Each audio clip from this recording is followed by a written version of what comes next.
વૈભવ મનસુખલાલ સોમૈયા છે, અમારા મધર છે વર્ષાબેન મનસુખલાલ સોમૈયા. એમને એને ઘણા ટાઈમથી ગૂંઠણમાં તકલીફ હતી, ચાલવામાં, બેસવામાં, ઉઠવામાં એમને તકલીફ થતી હતી. એટલે અમે અહીંયા શિવ હોસ્પિટલમાં નીલ ગોહિલ સાહેબને બતાવ્યું.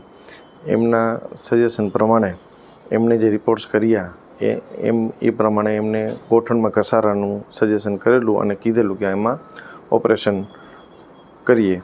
અને ની રિપ્લેસમેન્ટનું અમે ઓપરેશન કરેલું અને નીલ સરે બહુ સરસ રીતે ઓપરેશન કરી અને અત્યારે 4 દિવસ થયા છે.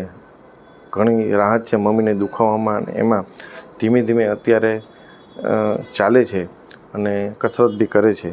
આજે અમને ડિસ્ચાર્જ આપે છે, સરે કીધું છે કે આજે ડિસ્ચાર્જ આપે છે. ઘણી રાહત છે અને અમને હોસ્પિટલની સેવાથી અને નીલ સરના સપોર્ટથી ઘણું સેટિસ્ફાઈડ છીએ અમે. અમને સંતોષ છે. આજે અમે મમ્મીને ડિસ્ચાર્જ લઈ અને અમે ઘરે લઈ જઈએ છીએ. ઘણું સરસ કરેલું છે સર ઓપરેશન, અને હોસ્પિટલનો સપોર્ટ બી ઘણો સરસ છે.